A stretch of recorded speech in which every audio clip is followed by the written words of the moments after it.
All right, well, just in the odd chance this ends up on YouTube. Hello, YouTube.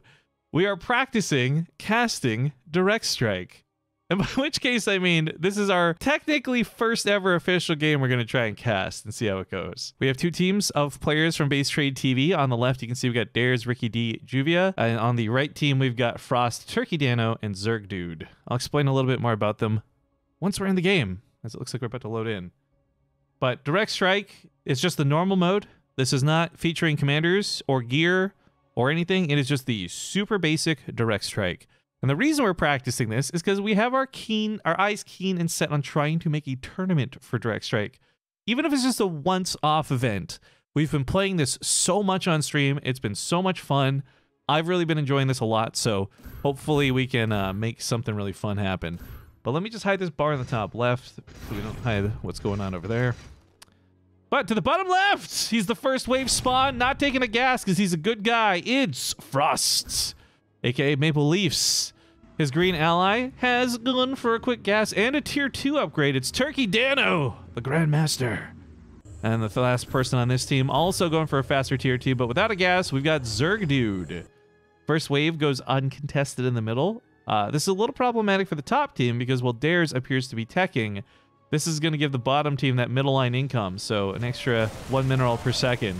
Feels good if you're on Team South. But to the top, we've got Dares, our tried, tested, and true admin. He's gone for some tier 2 and gas. Risky thing to do is the first player on the team, just because of that middle line dynamic I talked about. But second on his team is going to be Ricky D, the red Protoss. And last but not least, we got Juvia Loxer, my waifu, playing as the purple Protoss. Now, as far as splitting these teams up, this is all in-house. It's just viewers and subs of the channel. We decided to let 2 newbies in this case. No disrespect, guys. That's going to be Juvia and Dares. Then we got 2 kind of, we're going to call veteran players in this. Ricky D has played a lot of Direct Strike. As you can see, he's even got the premium mode.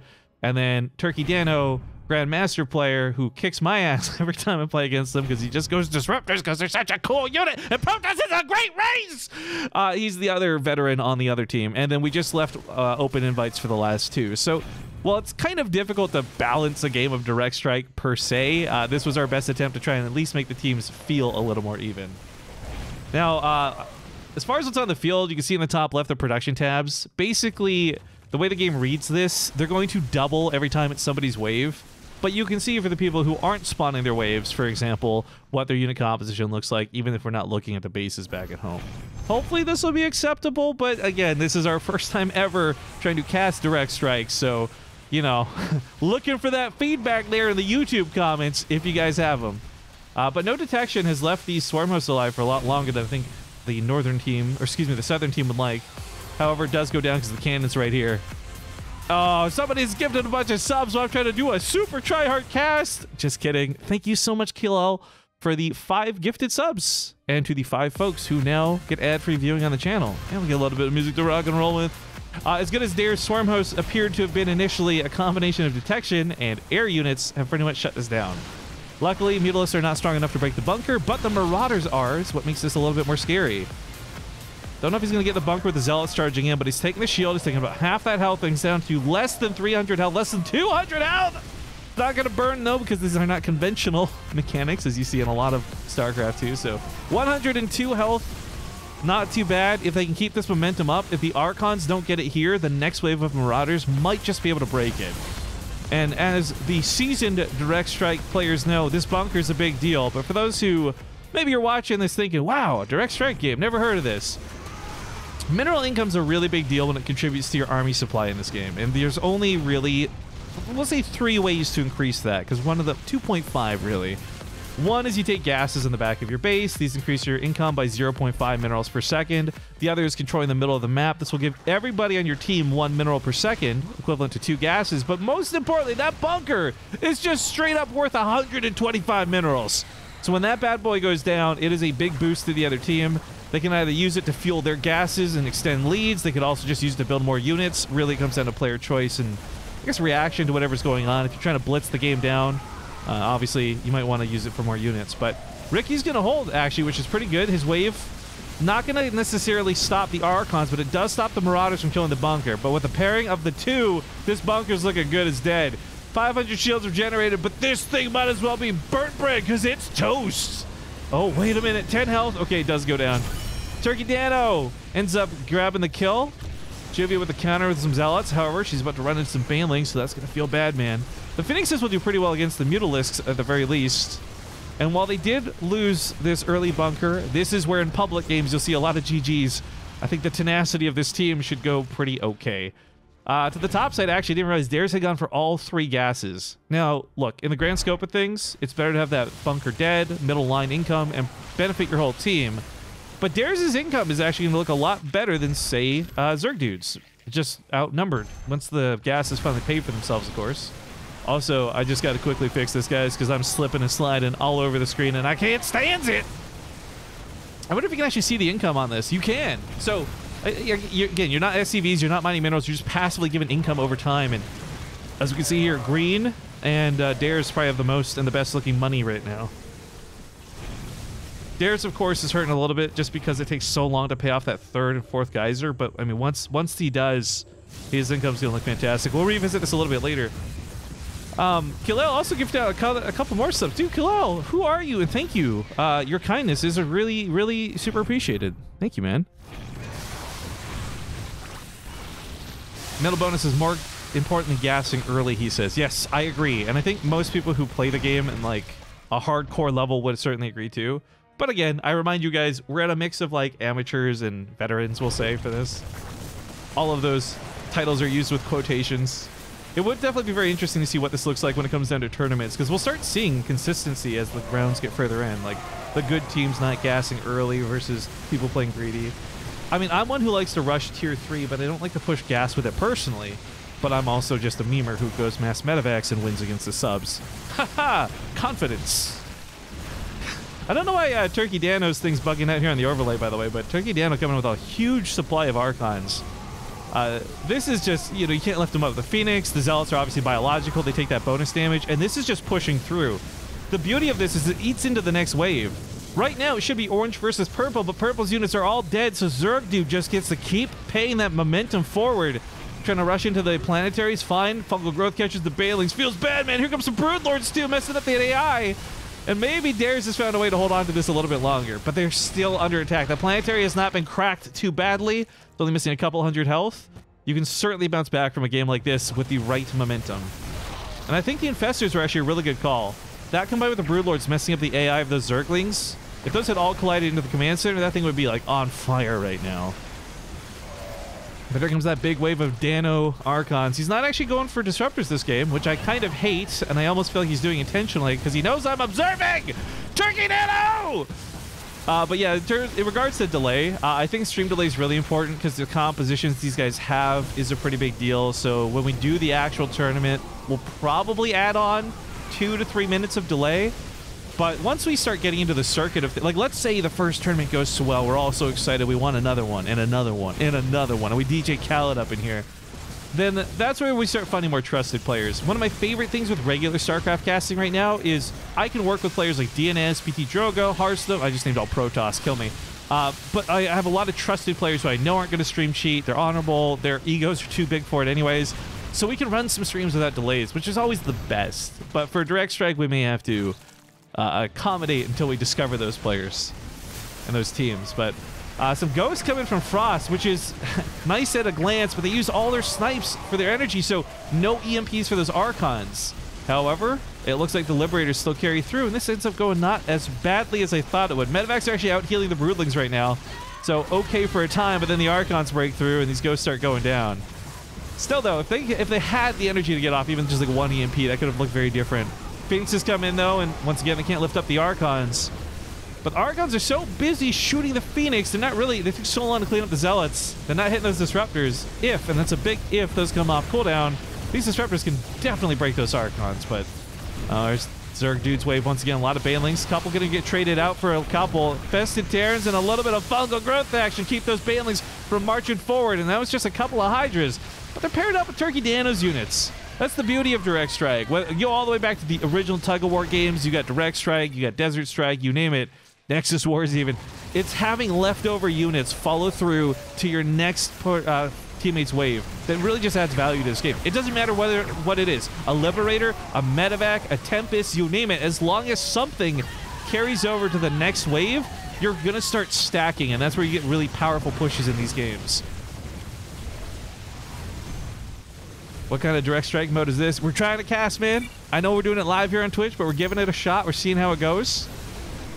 I think I just heard someone level up. I'm not sure what that sound was, actually, but at any rate, taking a quick peek at the incomes again. Now people have started gassing. We've had some gases started getting paid off. And Protoss, Turkey Dano, Turkey Dizzy Dano, sitting here breaching 600 minerals per second.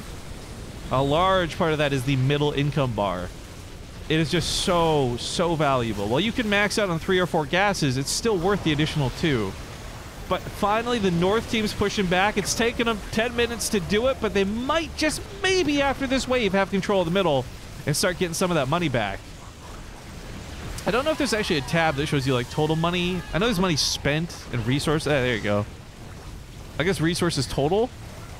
Wow, Frost has just had a lot more resources spent in this game than everyone else, I guess. And he's going for tier 3 at the moment. Tier 3 dummy.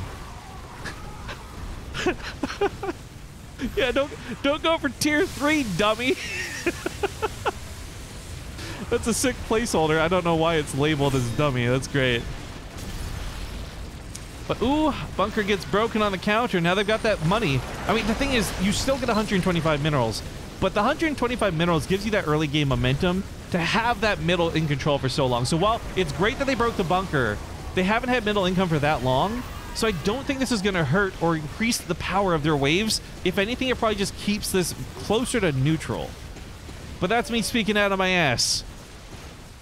Couple Banelings for Dares lead the charge. I actually really like the way he split his units up here. Part of the problem is, you don't really know if everything's going to get clumped up and hit with EMPs like we just saw, or if Archons come splash everything down. So a little bit of a split and organization in your base can go a long way. I think one of the most classic ways we see people build indirect strike is just a straight line across. And there ain't nothing wrong with that, but you'll see some specialists out there. They've got these flying V patterns, or they slant the armies off to the very far right side of their bases, move them later on. There's definitely some advanced tactics when it comes to army positioning. And I mean, for Terran, the most basic one is, right, you got a front line of Marines, they go Banelings, so you move the Marines to the back of your base, and suddenly you have a way better wave. It's really cool that there are subtle nuances like that. And I think that's what really makes me appreciate the game. Because as I had said in my tutorial, which, by the way, you can check out on YouTube if you don't know how to play, you don't understand any of this. But the thing I said over there that'll echo here is that this game has a really low skill floor. It's easy to get into this game. But then it also has some ways to go in terms of like getting to be the best, learning those nuances of like what formations work well against what units. Because there are definitely some waves that would otherwise get countered unless they were built a very specific way. But man, we're just getting here with the tier 2 and the tier 3 units. I mean, we see a battlecruiser in play. We got Broodlord starting to stack up a bit here. Turkey Dano's Archons are doing really well early on. They are doing not so bad now, but this is not the easy pushes that they had in the early game. No siree, Bob. Also, the battlecruiser is a risky move here out of Frost, aka Maple Leafs, but he's stacked a lot of expensive units instead of a lot of units in general. I think, what was it, when we did Twitch Rivals, we just had Zombie, we just go pure Marine and showed that, if you go pure Marine, it can work just by having sheer volume of units. But sometimes quantity versus quality is a thing, and yeah, a lot of ghosts, a lot of battlecruisers. Yellow's wave is technically powerful, but as you can see here, a little bit of splash damage takes a lot of it out, but no problemo, he breaks the Archons and the Disruptors. The thing is, though, that wasn't Frost's wave. That was the momentum from the previous one. Dares is his real opponent. So his army's half dead, half battered. Fungal Growth, Blinding Clouds come in. Broodlord still fighting. The battlecruiser's looking good, but I don't think he's going to break Dares that easily. He will eventually, thanks to the backup of Turkey Dano, but that's where, again, these waves start layering into one another. You got Red charging forward now, too. Ricky D looking to hit that front line, but there's Liberators still in play. Those Immortals, those Zealots, nothing of that shoots up. Only the Archons. Well, I guess he's got a Stalker on the side, but who cares about that? Because I don't think he's got a real concrete way to deal with these battlecruisers. And if these keep layering in 3 waves at a time, this is going to start really hurting the top team. They're already being pushed back to mid. They still have that control. They still have that income advantage. But the question at this point is really how long?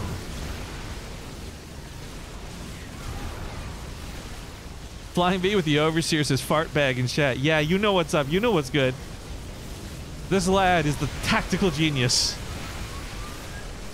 I like the lurkers actually out of Zerg Dude. It just feels like they're coming in a bit late, paired up with some awkward corruptors, but I mean, their line damage, their splash is helping. As you can see here, get rid of a lot of the locusts.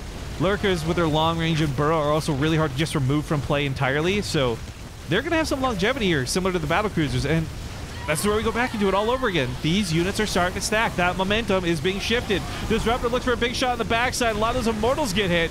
I'm actually just going to hide the unit staff for a little bit, get more space here on the battle, because there's a lot of things happening. This is like Castle League of Legends, but with fucking 20 people.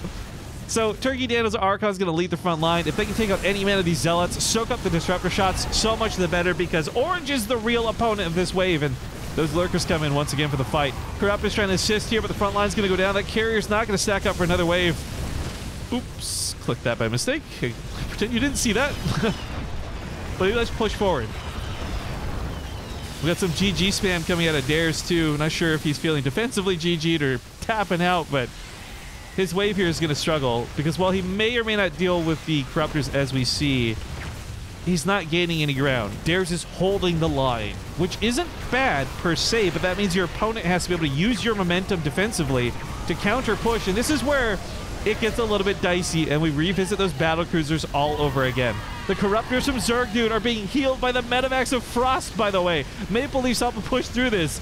The DPS of the battle cruisers is not so great, but it is enough, right? And here on the front lines, things like the Yamato cannons start recharging. They're soaking shots from the Archons. Another big disruptor hit, looking for the backside. Disruptors trading for disruptors. Corruptors still taking those hits. About to despawn because these corruptors are stale. They're 3 waves old. Zerg Dude's got some new ones coming on the front line. Carriers, corruptors, battle cruisers. Oh my, we've got that trifecta that is the campaign coming all together at this command center now. Planetary Fortress down to 760 health. Bailey's crashing. That's gonna be it. GG. Southern team. Frost, aka Maple Leafs, Turkey Dano, and Zerg Dude will be your champions for the first ever Base Trade TV Direct Strike cast. Thanks for watching.